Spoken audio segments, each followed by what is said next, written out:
If you played Payday 2 anytime from about Crime Fest 2014 to Crime Fest 2015, one champion stood supreme. A pair of weapons with bond unbreakable, literal partners in crime that you just could not stop.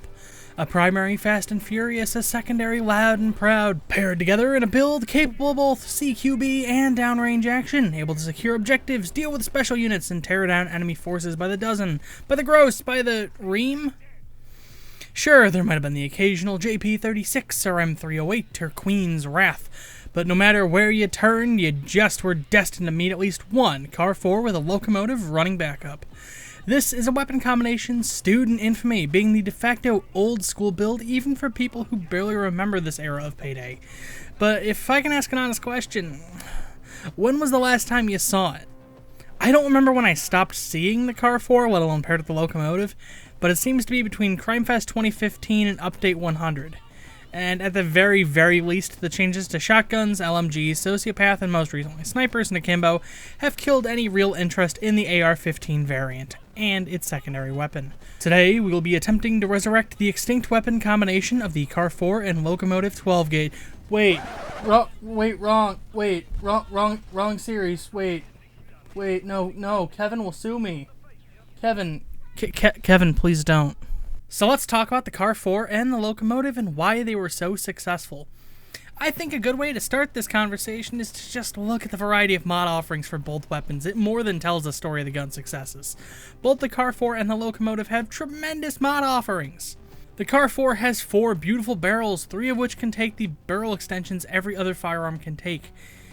You have both 5 fabulous foregrips, and 5 just regular hand grips. You got 6 marvelous magazines and 3 upper receivers. If we compare this to the Union 556, the latest assault rifle at the time of when this video goes up, you can see a clear difference. The Union has just a single barrel option, a short barrel, 1 receiver mod that's mostly cosmetic with a bit of stability and a hit to concealment, the same mag offerings as the CAR-4, but no grip, no foregrip, no stock.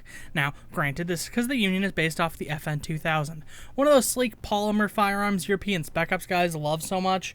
The CAR-4's high modability makes sense when you consider it's based on the AR-15, an American firearm infamous for just how interchangeable its parts are, leading to a huge independent market for all of this, and then some.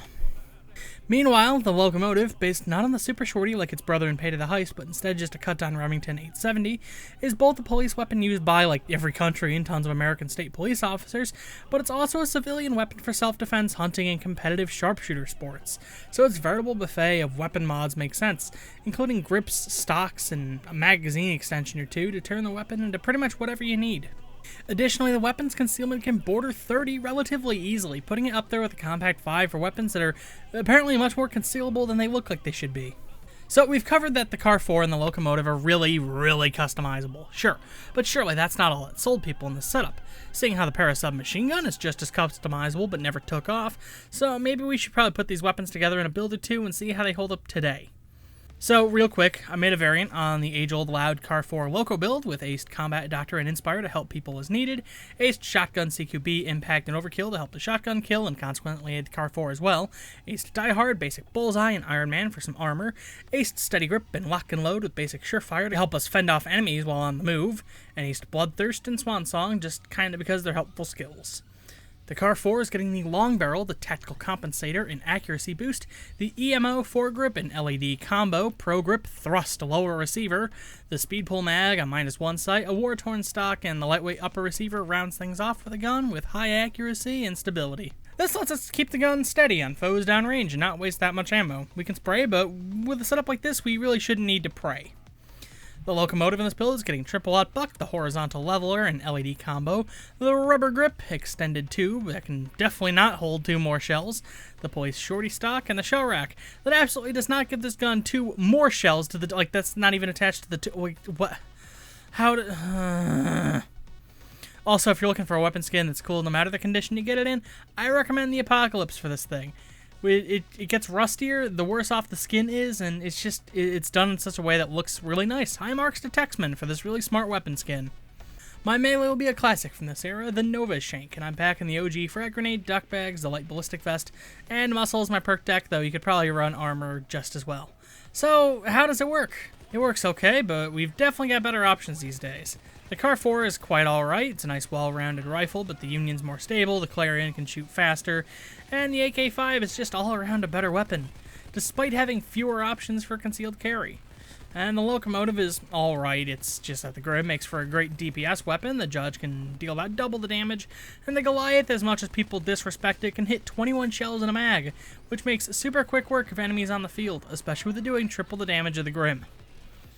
But with that said, people also made dodge builds out of these things, so how well does that work? Same medic skills, though I'm spending less in Enforcer, Shotgun Impact Aced, and Shotgun On, Bullseye Basic. We've still got Steady Grip Aced with Basic Lock and Load and Surefire, and Ghost is now home to a plethora of skills.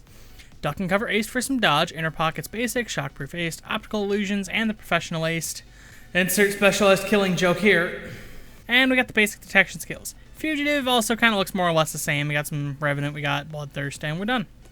Our CAR-4 this time has got a bigger and better suppressor, concealment boost, EMO foregrip, compact laser module, the straights, trademark grip, thrustable receiver, speed pull mag, and the folding stock, and then we've got the lightweight upper receiver, and that kind of leads us with a gun with 28 concealment, 100 stability, and serviceable enough accuracy for about mid-range play.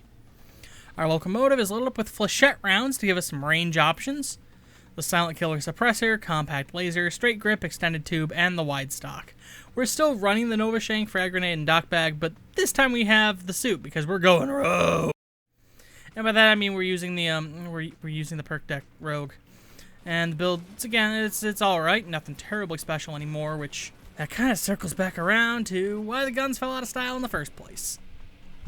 They're nothing terribly special. And when the game was young and we didn't have much special, that was fine. We had relatively few akimbo sets, and they required either the Hitman perk deck, which cut near armor for whatever reason, or the top fugitive skill to run, which reduced their use up until about Crime Fest 2015, when they made pistols crazy god tier weapons that kind of dispensed instant death wherever you pointed them.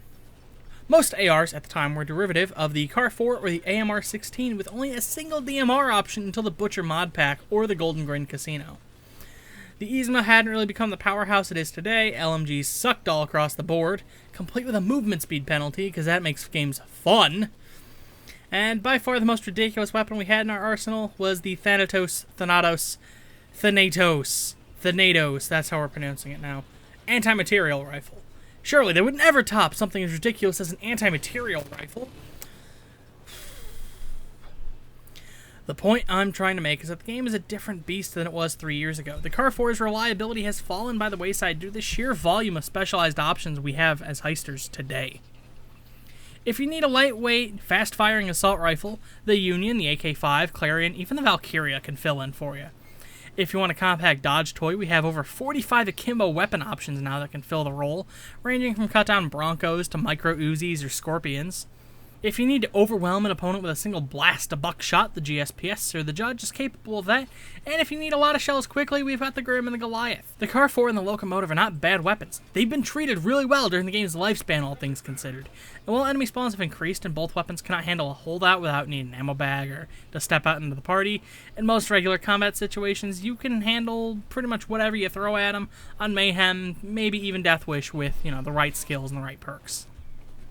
They're not bad weapons, but they're outclassed weapons. There were 13 primaries and 14 secondaries when the game launched. These two included, but now we're at a point where there's over 100 primary weapons, ranging from classic World War II rifles to dual pistols to crossbows, homemade air-powered crossbow things, dual shotguns, 2 different miniguns, and as more and more weapons have been added, each one kind of pushes a set of numbers a tiny bit farther, a bit faster on the fire rate, a bit more damage, bigger mag, or maybe even a magazine versus a shell loading system to begin with. And over time, we've received so many specialized options that an all-rounder like the CAR-4 or the Locomotive seems rather unnecessary. We want guns that you just slap a couple things on and they're ready for the next big score. Having just one assault rifle and one shotgun to fill several jobs just isn't feasible anymore. There's too many options, and eventually you're going to want to try some of them. And you'll find that they all kind of have their own special place. While recording this video, whenever somebody would call out for a bulldozer, by the time I made it there, it was dead. Someone with 2 jackets pieces or 2 micro Uzis had already killed it off. Whenever I saw a bulldozer, I usually couldn't put enough rounds into it by the time that somebody with a Kimbo SMG showed up and tore it down. If I tried to fight downrange, I would be outclassed by sniper rifles with grays and hundreds of damage per round. They're not outclassed, but we're better off with the specialized options. But is that the type of Payday we want as a community? I don't know myself. As much as I like all of the wacky range toys Overkill hands us every now and again, I do feel like when you've just got a couple guns and you're modifying them to hell and back for new jobs, I feel like an underground career criminal again. I feel like someone who's going to go rough up a mall for some protection money. I feel like I'm going to go interrupt a wedding just to appease some shady mob boss who's friends with our contact. And raiding a huge, massive bank, raiding a huge casino, stealing from an underground facility, those feel larger than life again. I don't feel like Serious Sam or Duke Nukem. I'm just a guy with a gun trying to disrupt the system.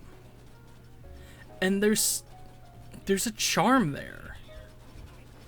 And I don't know if this is just nostalgia talking, because it's been, 4 years since this was the big thing to do. Maybe it is. Maybe I am just harkening back to how things were 4 years ago by playing like this, but there's a distinct difference in just how it feels and how things look when you're just using the same shotgun and the same assault rifle and changing them up on a mission by mission basis versus just, oh well, this mission's got a lot of people everywhere, so let's bring my high DPS, high spread weapons. But with that said, these are not guns we need to lay to rest. They're outclassed, strange middle children in a big wide world with so many options, but they're not misfit children. If I had to declare a final verdict on these two weapons, it's that the CAR-4 and the Locomotive have seen better days, though that's not entirely their fault. It's the game they're surrounded by. They're more than capable of filling most any role you need them in, but these days we're better off with specialized tools that fill those roles with little modification.